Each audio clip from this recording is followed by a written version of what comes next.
ಮಾಮೂಲಿ ಸಮಾಜದಲ್ಲಿ ಒಂದು ಮಾತಿದೆ, ಹೋದ ಪುಟ್ಟ ಬಂದ ಪುಟ್ಟ ಅಂತ.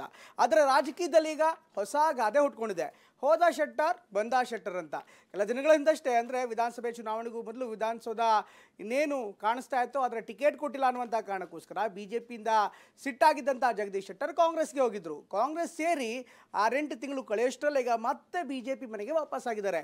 ಬಿಜೆಪಿ ಮನೆಗೆ ವಾಪಸ್ಸಾದ ಬಳಿಕ ಮೊದಲ ಬಾರಿಗೆ TV9 ಜೊತೆಗೆ ಶೆಟ್ಟರ್ ಕೂಡ ಮಾತನಾಡಿದ್ದಾರೆ. ಈ ಸಂದರ್ಭದಲ್ಲಿ ಯಾವ್ಯಾವ ಕಾರಣಕ್ಕೋಸ್ಕರ ನಾನು ಮತ್ತೆ ಬಿಜೆಪಿಗೆ ಸೇರಿಕೊಂಡೆ, ಇದು ನನ್ನ ಮನೆ ಅಂತ ಕೂಡ ಹೇಳ್ತಿದ್ದಾರೆ. ಇನ್ನು ಶೆಟ್ಟರ್ ಅವರ ಮಾತಿಗೆ ಕಾಂಗ್ರೆಸ್ ನಾಯಕರು ಕೂಡ ನೇರವಾಗಿಯೇ ಶೂಟೌಟ್ ಮಾಡ್ತಿದ್ದಾರೆ. ಹಾಗಾದರೆ ಶೆಟ್ಟರ್ ಅವರ ಗರ್ವಾಪಸಿ ಹೇಗಿತ್ತು ನೋಡೋಣ ಬನ್ನಿ.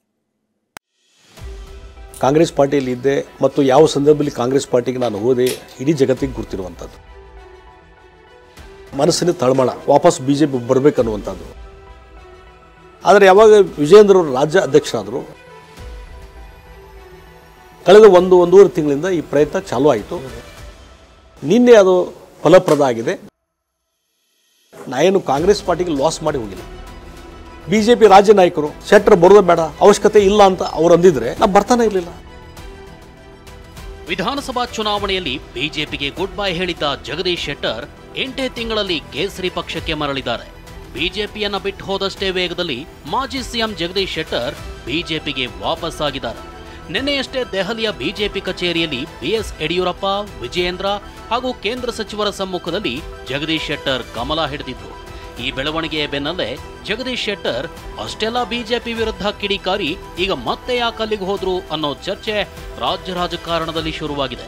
ಇದಕ್ಕೆ TV9 ಸೂಪರ್ ಎಕ್ಸ್ಕ್ಲೂಸಿವ್ ಸಂದರ್ಶನದಲ್ಲಿ ಖುದ್ದು ಶೆಟ್ಟರ್ ಅವರೇ ಉತ್ತರ ಕೊಟ್ಟಿದ್ದಾರೆ. ಹಾಗಾದ್ರೆ TV9 ಸೂಪರ್ ಎಕ್ಸ್ಕ್ಲೂಸಿವ್ ಸಂದರ್ಶನದಲ್ಲಿ ಏನೆಲ್ಲ ಹೇಳಿದ್ರು ಅಂತೀರಾ? ಅದನ್ನೇ ಎಳೆ ಎಳೆಯಾಗಿ ತೋರಿಸ್ತೀವಿ ನೋಡಿ. ಕಾಂಗ್ರೆಸ್ ಕೈ ಹಿಡಿದ್ರು, ಬೆಳೆಸಿದ್ರು, ಗೌರವವನ್ನೂ ಕೊಟ್ರು.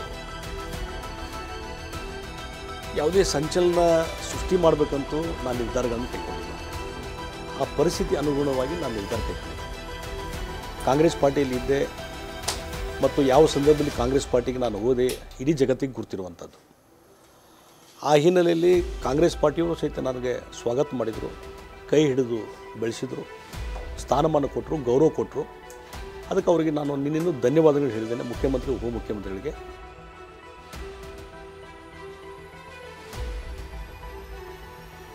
BSY, BYV ಪಕ್ಷದಲ್ಲಿ ಮುನ್ನೆಲೆಗೆ ಬಂದಿದ್ದಕ್ಕೆ ಫಲಪ್ರದ ಆಗಿದೆ. ಹೀಗಾಗಿ ಕಳೆದ 3-4 ತಿಂಗಳಿಂದ ಆ ಪ್ರಯತ್ನ ಇತ್ತು. ಆದರೆ ಸ್ಪೆಸಿಫಿಕ್ ಆಗಿ ಯಾರೋ ಒಂದು ಸರಿಯಾದಂಥ ಒಂದು ಪ್ರಯತ್ನ ಇರಲಿಲ್ಲ, ಫೀಲಿಂಗ್ಸ್ ಇತ್ತು. ಆದರೆ ಯಾವಾಗ ವಿಜಯೇಂದ್ರ ಅವರು ರಾಜ್ಯ ಅಧ್ಯಕ್ಷರಾದರು, ಯಡಿಯೂರಪ್ಪನವರು ಲೈಮ್ಲೈಟ್ನಲ್ಲಿ ಬಂದರು, ಅದಕ್ಕೆ ಆ ಪ್ರಯತ್ನಕ್ಕೆ ಇನ್ನೂ ಹೆಚ್ಚು ಜಾಸ್ತಿ ಮಹತ್ವ ಬಂದು ಕಳೆದ ಒಂದೂವರೆ ತಿಂಗಳಿಂದ ಈ ಪ್ರಯತ್ನ ಚಾಲೂ ಆಯಿತು. ನಿನ್ನೆ ಅದು ಫಲಪ್ರದ ಆಗಿದೆ. ನಾನೇನು ಕಾಂಗ್ರೆಸ್ಗೆ ನಷ್ಟ ಮಾಡಿ ಹೋಗಿಲ್ಲ.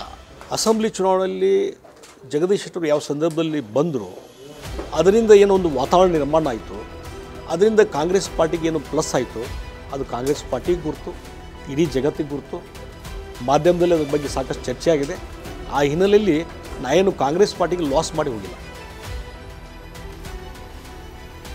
ವರಿಷ್ಠರು ಬೇಡ ಅಂದಿದ್ರೆ ನಾನು ಬಿಜೆಪಿಗೆ ಹೋಗ್ತಿರ್ಲಿಲ್ಲ. ಚುನಾವಣೆ ಸಂದರ್ಭದಲ್ಲಿ ಲಾಭ ಆಗ್ಬೋದು ಜಗದೀಶ್ ಶೆಟ್ಟರ್ ಅವರಿಂದ ಅನ್ನುವಂಥ ನಿರೀಕ್ಷೆಯಲ್ಲಿತ್ತು ಕಾಂಗ್ರೆಸ್. ಇಂಥ ಸಂದರ್ಭದಲ್ಲಿ ಹಿಂಗೆ ಆಗ್ಬಿಟ್ರೆ ಹೇಗೆ? ಅಲ್ಲ ನೋಡಿ, ನಮಗೇನಾಗಿದೆ, ಮನಸ್ಸಿನ ತಳಮಳ, ವಾಪಸ್ ಬಿಜೆಪಿ ಬರಬೇಕನ್ನುವಂಥದ್ದು, ಕಾರ್ಯಕರ್ತರ ಒಂದು ತಳಮಳ, ನಮ್ಮ ಜೊತೆ ನೀವು ಇರಬೇಕು ಅನ್ನುವಂಥದ್ದು. ಆ ಹಿನ್ನೆಲೆಯಲ್ಲಿ ನಿರ್ಧಾರಗಳನ್ನು ಒಮ್ಮೆ ಕೈಗೊಳ್ಳಬೇಕಾಗ್ತದೆ. ಮತ್ತು ಇಲ್ಲಿ ಇಶ್ಯೂ ಇರುವಂಥದ್ದು ದೇಶಕ್ಕೆ ನರೇಂದ್ರ ಮೋದಿಯವರ ಅಗತ್ಯತೆ, ಅವರು ಮತ್ತೊಮ್ಮೆ ಪ್ರಧಾನಮಂತ್ರಿ ಆಗಬೇಕು ಅನ್ನುವಂಥ ಆ ಹಿನ್ನೆಲೆಯಲ್ಲಿ ಬರುವಂಥದ್ದಾಯಿತು. ಅಕಸ್ಮಾತ್ ಅಲ್ಲಿ BJPಯಿಂದ ನಾನು ಕರೆನೇ ಮಾಡಲಿಲ್ಲ, ವರಿಷ್ಠರು ಬೇಡ್ರಿ ಜಗದೀಶ್ ಶೆಟ್ಟರ್ ಬೇಡ ಅವ್ರು ಅಲ್ಲೇ ಇರಲಿ, ಅವ್ರು ಕರೆಯೋದೇ ಬೇಡ ಅಂತ ಅನ್ನುವಂಥದ್ದು ಒಂದು ಭಾವನೆ ಇದ್ದಿದ್ರೆ ನಾನು ಬರ್ತಾನೆ ಇರಲಿ. ಇದೇ ವೇಳೆ ಏಕಾಏಕಿ ಕಾಂಗ್ರೆಸ್ ತೊರೆದಿದ್ದಕ್ಕೆ ಜಗದೀಶ್ ಶೆಟ್ಟರ್ ವಿರುದ್ಧ ಕಾಂಗ್ರೆಸ್ ನಾಯಕರು ಅಸಮಾಧಾನಗೊಂಡಿದ್ದಾರೆ. ಅದಕ್ಕೆ ನಿನಗೂ ಸೇರಿಸ್ಕೊಳ್ಬೇಕಾದ್ರೆ ನಾವು ಅದನ್ನು ನೋಡ್ತೇವೆ. ತತ್ವ ಸಿದ್ಧಾಂತ ನೋಡ್ಬೇಕು. ಯಾಕಂದ್ರೆ ಇವತ್ತು ಬಂದ ನಾಳೆ ಹೋದ ಆಗಬಾರ್ದು. ಅದೊಬ್ಬ ಹಿರಿಯ ನಾಯಕ ಬಿಜೆಪಿ ಬಿಟ್ಟು ಬಿಜೆಪಿ ಮೇಲೆ ದೊಡ್ಡ ಆರೋಪಗಳನ್ನು ಮಾಡಿ ಅವರು ನಮ್ಮ ಪಕ್ಷಕ್ಕೆ ಸೇರ್ತಾರೆ ಅಂತೇಳಿ ಅನ್ಕಂಡೀಷನ್ ಆಗಿ ಬಂದರು. ನಮ್ಮ ಪಕ್ಷದ ಕಾರ್ಯಕರ್ತರನ್ನೆಲ್ಲ ನಾವು ತ್ಯಾಗ ಮಾಡ್ತೇವೆ. ಆದರೆ 35,000 ಅಂತರದಿಂದ ಅವರು ಸೋತರಾದ್ಮೇಲೆ ಅವರ ಹಿರಿತನಕ್ಕೆ ನಾವು ಗೌರವನ ಕೊಟ್ಟು ಒಬ್ಬ ಹಿರಿಯ ಮಾಜಿ ಮುಖ್ಯಮಂತ್ರಿಗಳು ಅಂತ ಹೇಳಿ ಅವರು ಆಡಿದಂಥ ಮಾತು, ಅವರು ಒಪ್ಕೊಂಡಂಥ BJP ಮೇಲೆ ಏನು ಅನೇಕ ವಿಚಾರಗಳನ್ನು ತಿಳಿಸಿದ್ರು.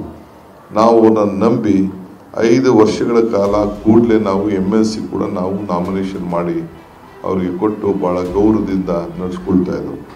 ಒಟ್ಟಾರೆ ಹೋದಷ್ಟೇ ವೇಗದಲ್ಲಿ ವಾಪಸ್ ಬಂದ ಜಗದೀಶ್ ಶೆಟ್ಟರ್ ತಮ್ಮ ನಡೆಗೆ ತಮ್ಮದೇ ಸಮರ್ಥನೆಯನ್ನ ಮುಂದಿಡ್ತಿದ್ದಾರೆ. ನಾಳೆ ನಡೆಯುವ ಬಿಜೆಪಿ ರಾಜ್ಯ ಕಾರ್ಯಕಾರಿಣಿಯಲ್ಲಿ ಪಾಲ್ಗೊಳ್ಳುವ ಮೂಲಕ ಮತ್ತೆ ಪಕ್ಷದೊಳಗೆ ತಳಮಟ್ಟದ ರೀಎಂಟ್ರಿ ಪಡೆಯಲು ಮುಂದಾಗಿದ್ದಾರೆ.